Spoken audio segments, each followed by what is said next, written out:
What up, peeps? Tony Baker here, back with another movie review. This time I'm reviewing Toy Story 4. First of all, sorry it took me so long. I've been busy, man. It's been a lot going on, you know what I'm saying? But Toy Story 4 is here. Toy Story, man. One of the best franchises of all time, in my opinion. Toy Story, the first three are just perfect. They just the perfect movie. I remember when Toy Story 1 came out, 1995.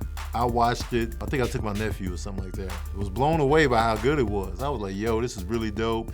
The animation was something new at the time. I was like, yo, this is really dope. The ending was just edge of your seat. Are they gonna make it back? You know, it was incredible. Toy Story 2 came out, fun, characters were dope. Just had a great time. I remember that came out the same time Sleepy Hollow came out with Johnny Depp. I love that one, by the way, too. And then Toy Story 3 comes out. And like Toy Story 3, you're like, man, are they gonna run out of steam? Toy Story 3 was even better than the second one. I was like, man, this is good. It was touching.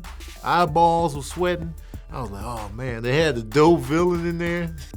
He was looking out the window telling his little story, the little weird baby with the eye. Oh, great movie. So Toy Story 4, here we go. Same cast, everybody's back. It's about Woody, and you know, if you don't remember Toy Story 3, you know, Andy pretty much grew up and he gave his toys to a little girl. And so now, you know, the crew is with this new little girl. And so, you know, now they're her toys. So, you know, Woody's the guy, but she's not really playing with Woody like that. Woody's not a favorite of hers, which I can appreciate that, because Woody is an old school, old fashioned toy, just a cowboy. You know what I mean? And that doesn't appeal to everybody. In the toy box, I don't know if I'd be playing with Woody that much. Definitely Buzz, because Buzz, I'm into science fiction, space travel. He got the suit, look like he ready for action. He got the little laser pointer. Woody's just, there's a snake in my boots. You know what I mean? That I don't know. You know what I mean? But I would have him around, but you know, Buzz would get the lion's share of my play with. So, you know, Woody's kind of starting to feel phased out in a sense. You know, it happens with toys all the time. I phased out my toys. Like, you know, I had G.I. Joes. Those were my primary toys right there. You know, I took them everywhere. You know, I would take my G.I. Joes everywhere. They were essential. Like kids, you got cell phones now. In the 80s, man, we had to bring the toys with us. When your parents would drag you somewhere boring, I pulled out the G.I. Joes. I'm in business offices underneath the desk playing full action scene. So I love it. I love to see kids playing with toys. You know, the little girl goes to school, so Woody goes with her just to make sure she's transitioning, but you're not supposed to bring toys to school. He's hiding. And so she makes a toy at school to help her adjust to the new environment, which is school. So she makes a toy out of like a spork, and like, you know, it's real, like, you know, a little kid made it. His eyeballs are uneven. He's just out here, his little feet. She makes a toy. He's basically made out of trash. And so that's what's comfortable to him. You know, every time she turns her back, he's trying to jump back into the trash. And he's like, no. Woody's like, yo, she feels safe with him here. I got to make sure he doesn't throw himself away, because that's going to mess up her whole thing. So he's on a mission to make sure this new toy this girl made stays with her. He's always trying to jump in the trash any chance he gets. It was mad funny too. He's like, the trash. And so Woody's just putting in all this work.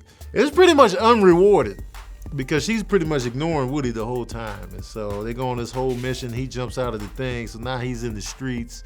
Woody has to go find him, and then this whole thing ensues. And then they run across this one doll that she's in this antique shop, and she feels like she's not getting picked up by any kids because her voice box doesn't work.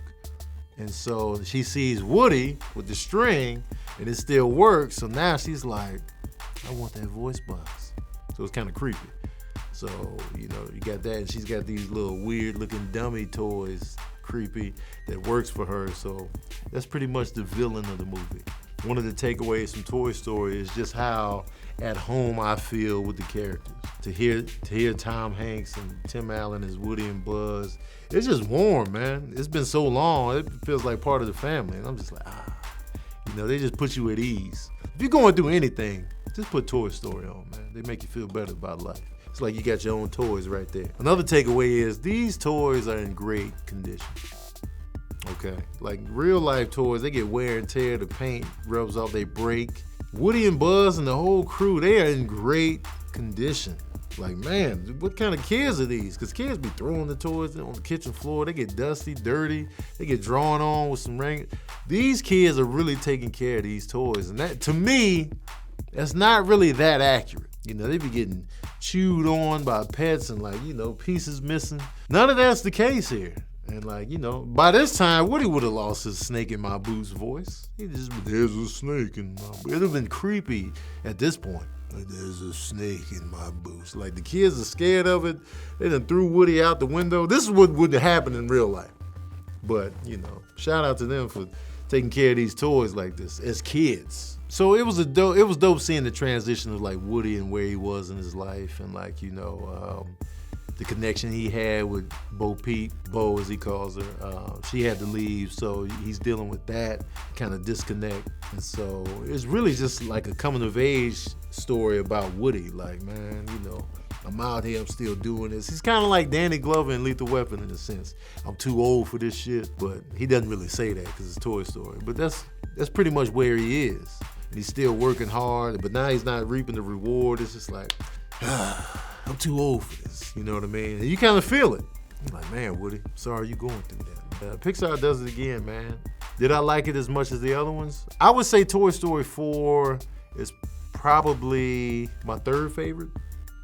I would say 3 and 1 are like the top 2, and then maybe 4 and then 2. Maybe, I don't know. Anyway, but you want to know the smooth jazz review of Toy Story 4. Well, here it is.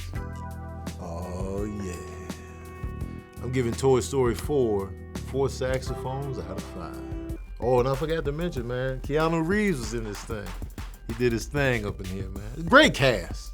Great cast, man. Good times. The characters were really funny. And like him jumping in that trash is super funny to me. I don't know what it was. And like some new characters come along and the new characters are great. Let me know your favorite Toy Story in the comment section below. Did you see 4? Are you gonna go see it? Let me know. How would you rank the Toy Story franchise? Let me know in the comment section below. Of course, if you like Toy Story 4, check out the other 3. And also check out my favorite Pixar joints, The Incredibles. Don't forget to like, share, and subscribe. And as usual, we out here.